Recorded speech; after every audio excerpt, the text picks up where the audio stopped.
Everyone in my small, snowy town in Alaska envied me. They said my mother, who ran off to New York City years ago, was like my Cinderella fairy godmother.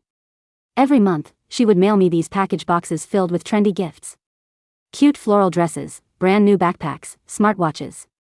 My Grandma Eleanor would always hug me and say, "You have to study hard, Chloe. Show her your gratitude when you grow up. She's working 3 jobs, surviving on pennies in that giant city just to send you these. It's hard on her." So, I studied until my eyes bled. Finally, I got a full-ride academic scholarship to Columbia University. I wanted to tell my mother the amazing news in person. I saved every single penny of my local scholarship money and bought a one-way ticket to New York. On the flight, I pictured our reunion 1,000 times. I would hug her tight, tell her I was all grown up, and promise her she didn't have to work so hard anymore. It was my turn to take care of her. The moment the plane touched down at JFK, I immediately called her. There was a long, suffocating silence on the other end of the line before she finally spoke, her voice cold and distant. "You shouldn't have come, Chloe. I've remarried. My husband is a portfolio manager on Wall Street. Our daughter, Sophia, is about to attend Stanford. She's brilliant, beautiful, and the light of our lives. They don't know I have another daughter." I stood in the chaotic arrivals terminal, watching the crowd surge past me. People were hugging, kissing, crying, and throwing themselves into their mother's arms. But my mother's words just kept looping in my head like a broken record. "You shouldn't have come. They don't know I have another daughter." It turned out I was nothing but a dirty stain on her perfect new life. Something to be hidden away. This was my first time ever boarding a plane. When the flight took off from Anchorage, my heart had been beating so fast with excitement. When I was only 2 years old, my mother fled our home to escape my abusive father. She dumped me at Grandma Eleanor's cabin and boarded a one-way flight to New York. I hadn't seen her face since. Once, I messaged her, "Mom, can you send me a picture of you? Just one." Maybe she didn't see it, or maybe she was too busy. She sent plenty of expensive gadgets that the kids in my town had never seen, but never a single photograph of herself. I did the math. 16 years. I hadn't seen my mother in 16 long years. I had fantasized about what she looked like now. Had she lost weight? Was her hair blonde or brunette? Were her hands calloused from years of hard work? I thought she would be waiting at the gate, holding a cardboard sign with my name on it. I thought she would wrap me in a hug that would make up for lost time. During the 8-hour flight, I hadn't slept for a single second. The middle-aged woman sitting next to me had smiled and asked, "Heading to the big city all by yourself, sweetie?" I had smiled so wide my eyes crinkled. "My mom is waiting for me." "How lovely," she said, patting my hand. A mother-daughter reunion is the best thing in the world. I had squeezed the container of cinnamon rolls in my lap. My mom had mentioned in a phone call years ago how much she missed the taste of Grandma's homemade cinnamon rolls. The sweet scent of cinnamon was still drifting up from the box, but suddenly, I felt completely lost. Yeah. I had been so excited. How did it turn out like this? I sent her my live location on Snapchat. "Mom, can we just meet for 5 minutes? I won't ruin anything for you, I promise. Please." No reply. I waited in the terminal for 1 hour. Then 2. Every time a woman with styled hair walked past, I gasped and looked up. None of them were her. My phone battery was down to 5%. I clutched it like a lifeline. Finally, a text popped up on Snapchat. "Chloe, please just go back home. Be a good girl, okay? Today is Sophia's birthday. We are hosting a huge family party for her. It's just not convenient for you to be here. Maybe next time, okay? Next time?" For 16 years, my mother had promised me countless next times. Next time she would visit. Next time we would hang out. Next time she would buy me something nice. And for the promise of this next time, I had flown thousands of miles. Only to find out it was all a joke. I didn't leave immediately. I searched for the earliest flight back to Alaska, desperate to escape the city that had thoroughly humiliated me. But there were no flights available until the next day. I had to stay here. I found a quiet corner near the baggage claim, pulled my knees to my chest, and curled into a ball. When I was a kid and the other neighborhood kids bullied me, calling me an abandoned orphan, I used to curl up in a corner just like this. I pretended that if I made myself small enough, I couldn't hear their insults or feel their fists. An hour later, a family walked out of the VIP exit. I glanced at them casually, looked away, and then froze.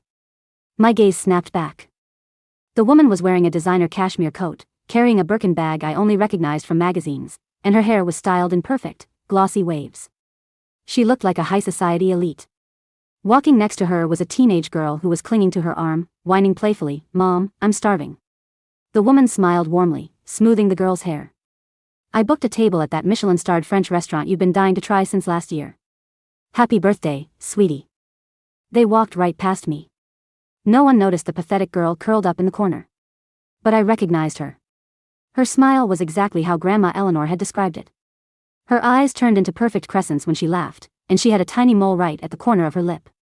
I scrambled to my feet, my heart hammering, and followed them from a distance. I watched as my mother guided Sophia toward a sleek, black Porsche Cayenne. The trunk popped open, and it was filled with birthday surprises. Balloons, designer shopping bags, and a massive, beautifully decorated cake box. Sophia squealed with joy, jumping into my mother's arms and kissing her cheek. I looked down at the container of cinnamon rolls in my hands.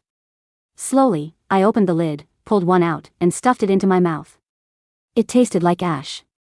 She was eating at Michelin-starred restaurants now. She wouldn't even look at Grandma's stale cinnamon rolls. Just like she wouldn't look at me. I threw the rest of the box into the trash can. My phone buzzed. "Samantha Miller has sent you $50,000 via Venmo." "Samantha, Chloe, I'm so sorry. This money should cover your college tuition and expenses. Please, don't come back here." I stared at the screen for a long time. My mind automatically started calculating. After getting my acceptance letter to Columbia with a full ride, the school had also granted me a generous stipend. I had saved enough to cover my living expenses and even send some back to Grandma. But that wasn't all. Ever since my freshman year of high school, I had worked multiple part-time jobs, tutoring rich kids in town. I saved every penny. I had even bought a beautiful sterling silver bracelet as a gift for my mom. I had come all this way with a heart full of hope, only to be paid off with $50,000 to get lost. A bitter taste filled my mouth. I finally understood why she hadn't come back for 16 years. But I still couldn't accept it. I sat on the cold airport bench all night. A janitor holding a mop asked me in English why I wasn't going home. I struggled to find the words, my throat tight. "I'm waiting for someone," I whispered. I was waiting for someone who was never going to show up. When the sun rose, I boarded my flight back. Before stepping onto the plane, I took one last look at the gray New York skyline. I made a silent vow to myself. I would do exactly what she wanted. I would never look for her again. But I would make sure she remembered exactly what kind of daughter she had thrown away. One day, I would stand at a height she could never dream of reaching. After returning to my dorm, I called Grandma Eleanor. When she picked up, I could hear another line ringing in the background. It was the landline back at the cabin, the one that usually only rang on holidays. The old landline had a terrible speaker, and the audio leaked loudly. "Eleanor. How many times do I have to tell you? Keep Chloe away from me. I worked so hard to get rid of that baggage. What are you trying to do, ruin my life? I told you to put her up for adoption back then, but you wouldn't listen. Now she's tracking me down like a psycho." Grandma Eleanor must have realized I could hear. She whispered hurriedly into the receiver, "Samantha, stop it. Don't say that. I don't care. If you want to keep that anchor dragging you down, fine. But keep her on a leash. If she ruins the life I built here, I swear I'll drag us both down." Grandma slammed the phone down. "Chloe, sweetie, your mom didn't mean that," Grandma said, her voice shaking on our FaceTime call. I forced a tight smile. "It's okay, Grandma. I'm sorry I couldn't bring you anything from New York." Grandma opened her mouth to speak, but shut it. Instead, she pointed her camera at a freshly baked apple pie on her counter. "Eat well at school, okay? Focus on your classes." "I will." After hanging up, I went to the closet and pulled out the box containing every single gift my mother had sent me over the years. I examined them one by one. Now I realized these weren't gifts bought with hard-earned savings like Grandma had thought. The iPad I had cherished.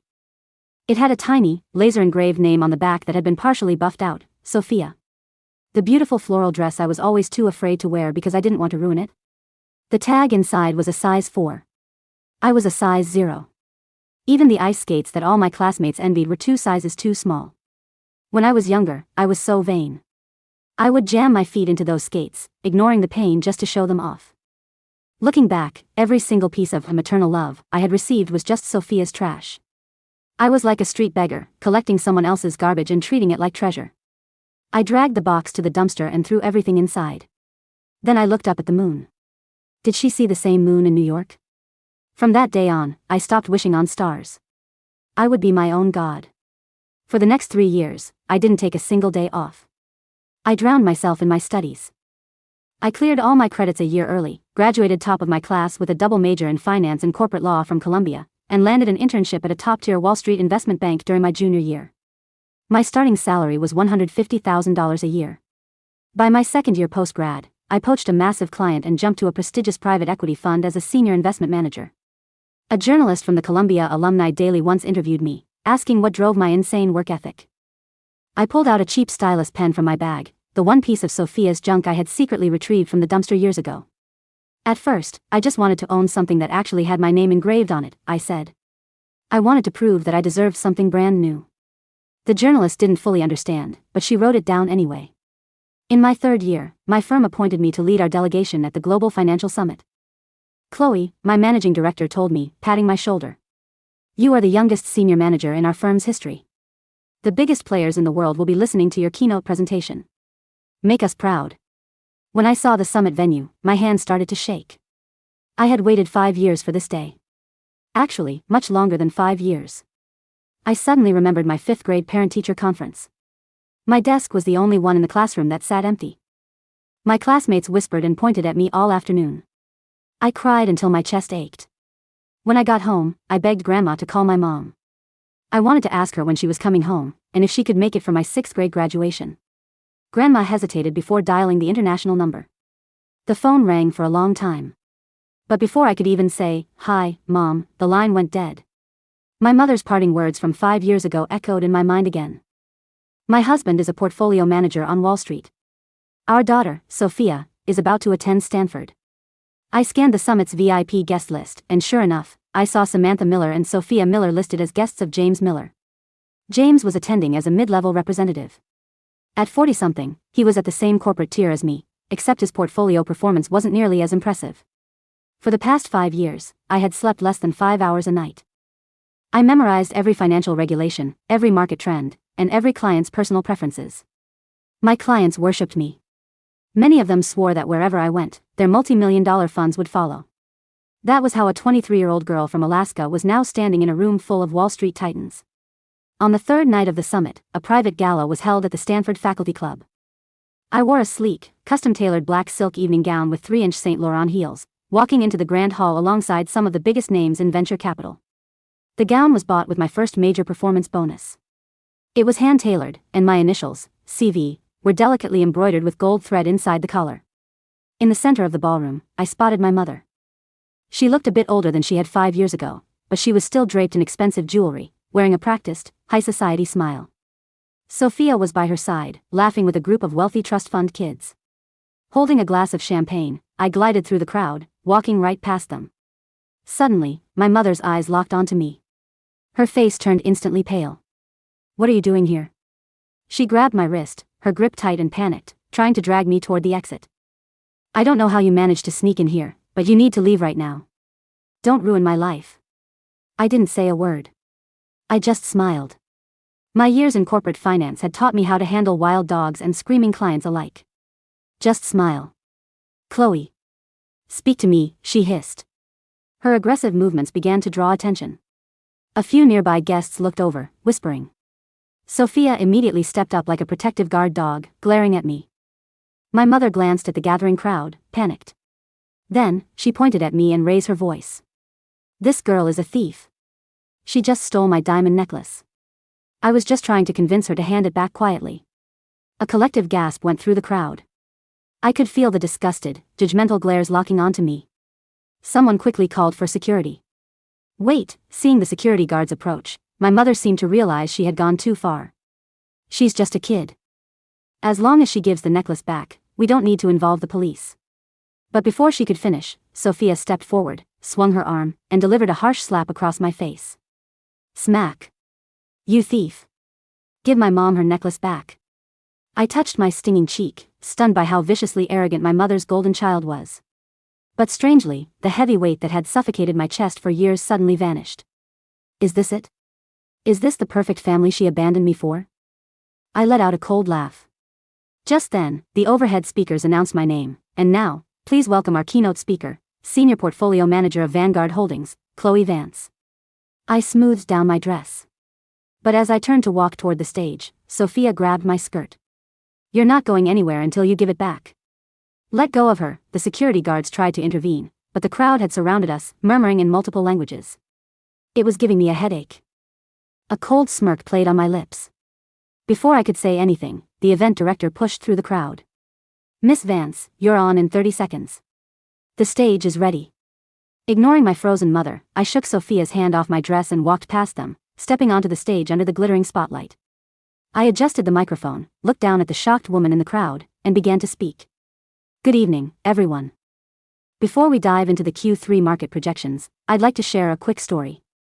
It's a story about a girl who was abandoned by her mother, and how she fought her way to this very stage.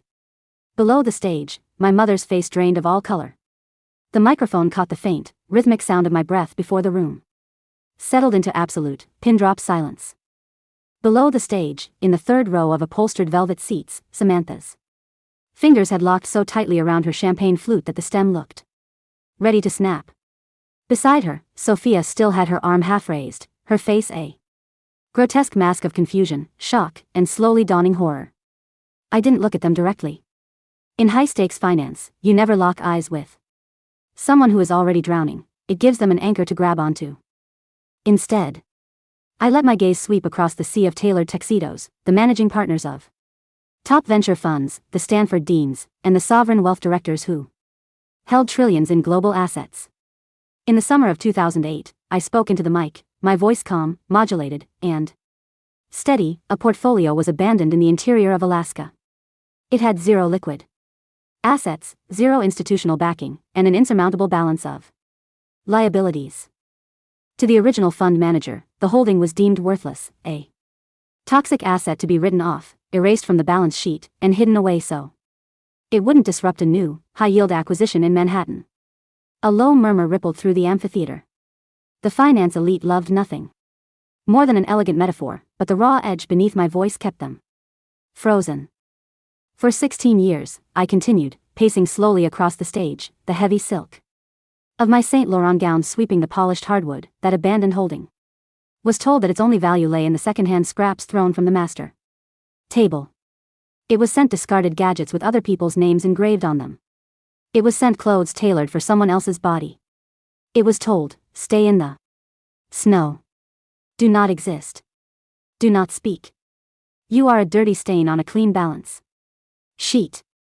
I paused, turning slightly to glance toward the side of the stage where two Stanford security officers and the summit's executive director were standing, their eyes darting between me and the commotion near the entrance.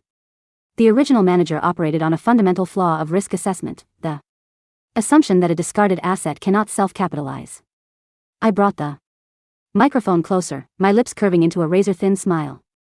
Over the past 5 years at Vanguard, my team has generated a 42% annualized return on distressed tech debt, not by chasing prepackaged pedigree, but by understanding the brutal, unyielding power of resilience. When you build value from absolute zero, you do not fear market corrections. You do not fear pedigree.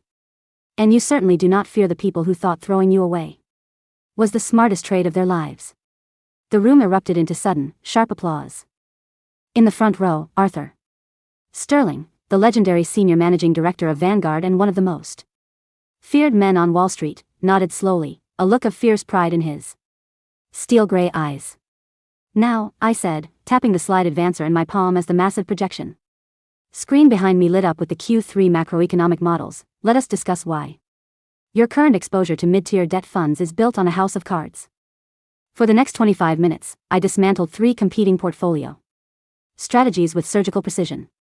I tore through liquidity traps, inflationary hedging, and asset reallocation with the cold, mathematical brilliance that had earned me my title.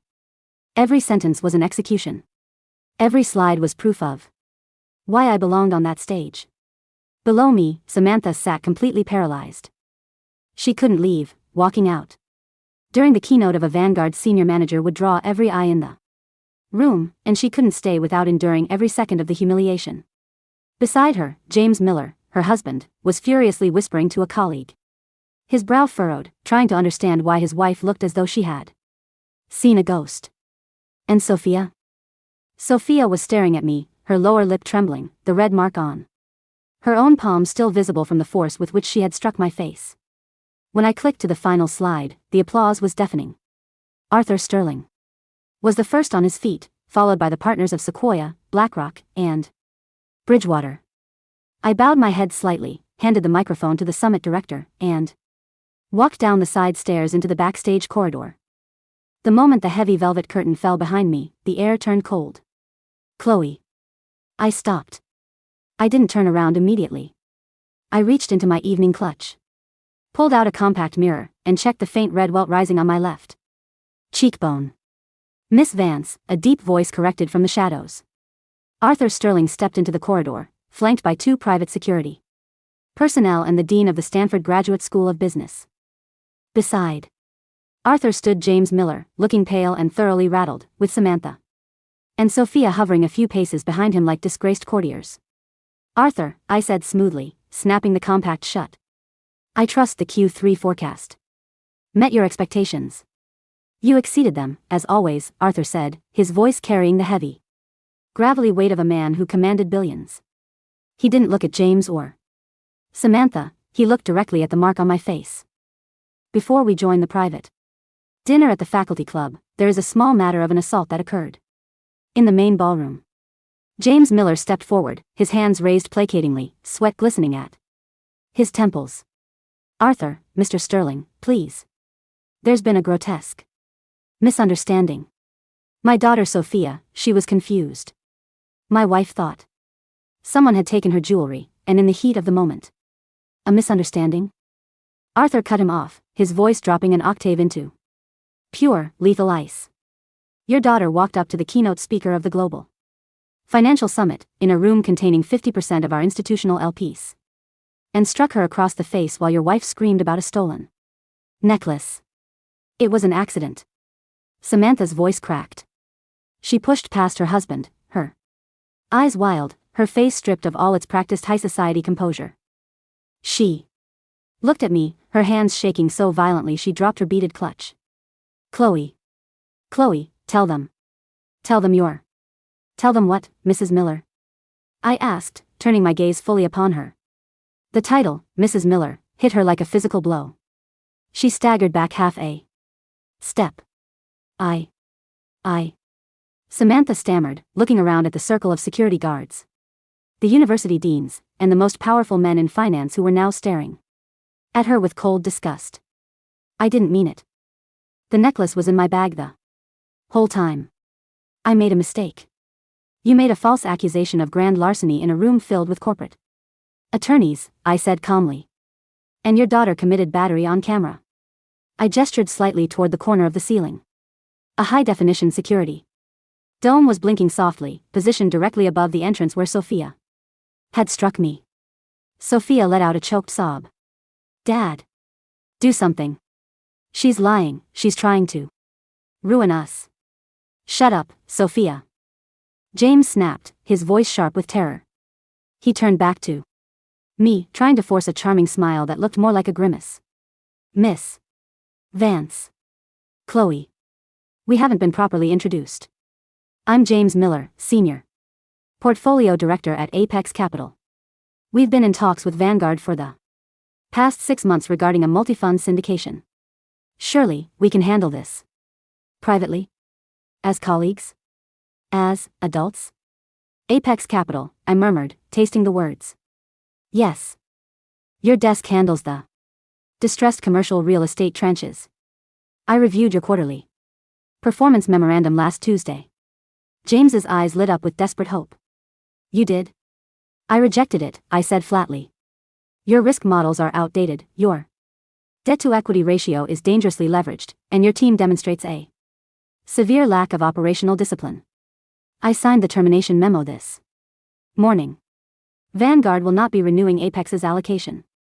James's jaw dropped. The color completely drained from his skin, leaving him a sickly gray. What?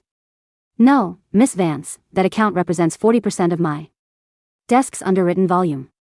If Vanguard pulls out, our board will liquidate the entire strategy. Then you should have spent more time reviewing your balance sheets, I said. Stepping closer to him, and less time letting your family treat corporate summits like a reality television set. Chloe, please. Samantha lunged forward, grabbing my arm. This time, I didn't smile. I looked down at her manicured hand, the hand that had never held mine when I was sick, the hand that had never braided my hair, the hand that had signed a $50,000 Venmo transfer to buy my permanent silence. Remove your hand from my dress, Mrs. Miller, I said, my voice dropping so low and sharp that the entire corridor went dead quiet. Before I have the university police charge you as an accomplice to assault. Samantha recoiled as if she had touched red-hot iron. Tears welled in her eyes, carving tracks through her expensive foundation. How can you be so cruel? You are a guest of a third-tier fund manager whose contract was just cancelled, I said without a shred of emotion. You are nothing to me. I turned to the Stanford security lead. Officer, please escort Mr. and Mrs. Miller and their daughter off the premises. Their credentials for the remainder of the summit have been revoked. Right away, Miss Vance, the officer said, stepping between Samantha and me. Dad, they can't do this. Sophia shrieked, backing away as security closed. I'm a sophomore at Stanford. I have a right to be here. Miss Miller, the Stanford dean said, stepping forward with his arms crossed. His expression stern. Your conduct tonight was a direct violation of the University Honor Code and the Faculty Club's Code of Conduct. The disciplinary board will review the security footage first thing tomorrow morning. I suggest you return to your dormitory immediately. Sophia looked at the dean, then at her father, who was staring at the floor in utter ruin, and finally at her mother. For the first time in her pampered, gilded life, the reality of consequence hit her. She burst into tears, covering her face with her hands as security guided them down the service corridor toward the exit. Samantha looked back over her shoulder one last time. Her lips moved, trying to form a word, Chloe, but the heavy double doors swung shut, cutting her off from the light, the champagne, and the world she had sacrificed her own blood to enter. Arthur Sterling let out a quiet breath, turning to me with an eyebrow raised. You handled that with remarkable restraint, he said dryly. In this business, Arthur, I replied, smoothing down the gold-embroidered lapel of my gown, explosions are messy. A clean cut heals faster. Come, Arthur said, offering his arm.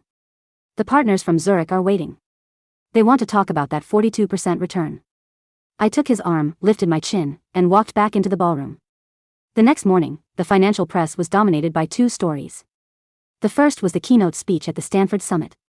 Bloomberg ran a front page feature calling my analysis the most lucid framework on debt restructuring delivered this decade.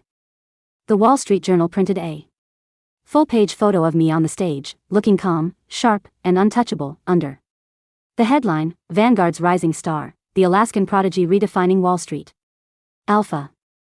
The second story was whispered through private WhatsApp group chats and executive Slack channels across Manhattan and Palo Alto. Apex Capital's flagship commercial debt fund had collapsed overnight following Vanguard's sudden withdrawal, triggering an emergency board meeting and the immediate termination of its senior portfolio director, James Miller. By noon, my corporate inbox was flooded with hundreds of messages. Congratulatory notes from CEOs, partnership inquiries from London and Singapore, invitations to private panels at Davos. And, tucked in between the corporate accolades, was a barrage of emails from a personal account I hadn't seen in 5 years, samantha.miller.nyc@gmail.com. Subject, Chloe, please read this. Subject, we need to talk about what happened. Subject, your sister is facing suspension. You have to fix this. Subject, I am your mother. I didn't open a single one. I selected all 4, clicked mark as spam, and permanently deleted them. Then, I picked up my phone and dialed the only number that mattered. It rang 3 times before a warm, raspy voice picked up on the other end. Surrounded by the faint crackle of birch firewood.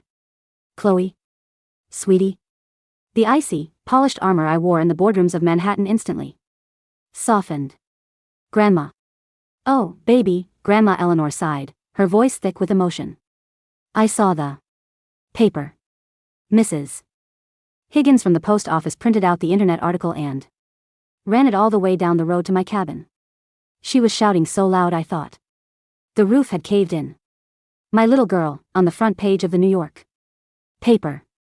A soft laugh escaped my chest, the first genuine laugh I had let out in weeks. It's real, Grandma. It's all real.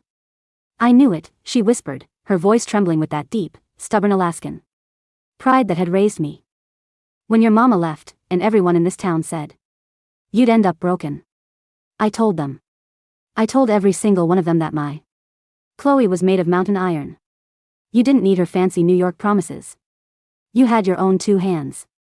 I'm sending a car for you on Friday, Grandma, I said, leaning back in my leather office chair, looking out over the panoramic view of the San Francisco Bay from my hotel suite. A car? To Alaska? A car to take you to the airport in Anchorage. And a private charter to fly you to New York. I bought an apartment on the Upper West Side last month. 3 bedrooms, facing Central Park. There's a sunroom with huge windows, just like you always wanted, so you can drink your tea and watch the snow fall without freezing your joints. There was a long silence on the other end. For several seconds, all I could hear was Eleanor's soft, ragged breathing, followed by the quiet sniffle of a woman who had spent 40 years chopping firewood and stretching soup to make sure her granddaughter had notebooks for school. You bought an apartment, she whispered. I bought it in cash, Grandma. With my name on the deed.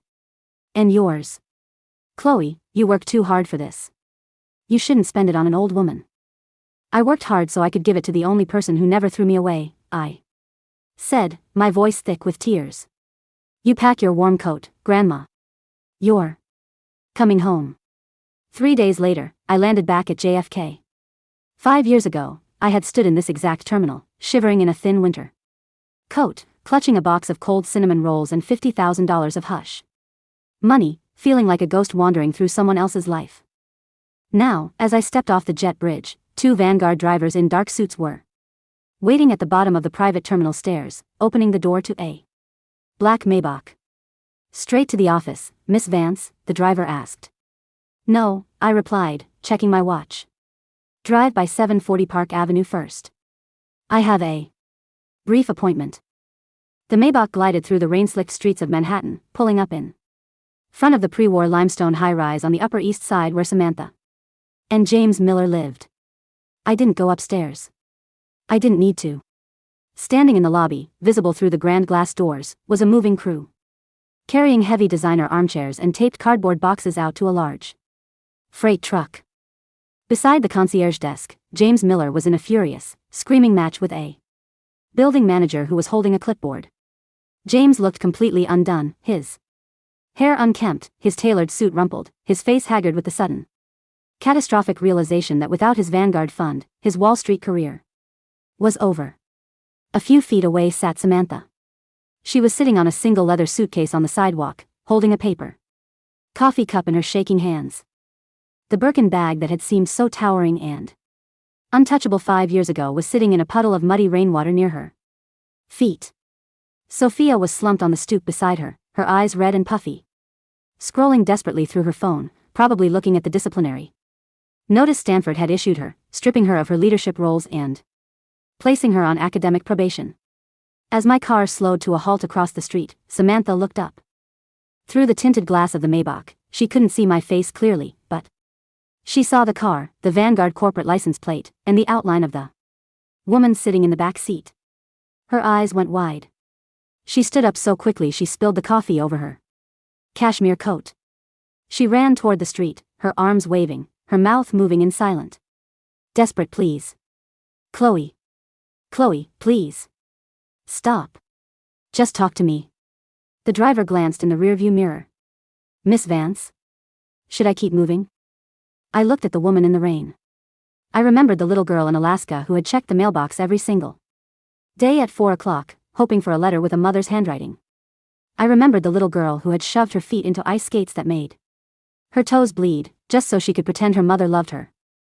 I remembered the girl who had curled into a ball by the airport baggage claim, chewing on cold cinnamon rolls that tasted like ashes, while her mother drove away in a Porsche to celebrate another daughter's life.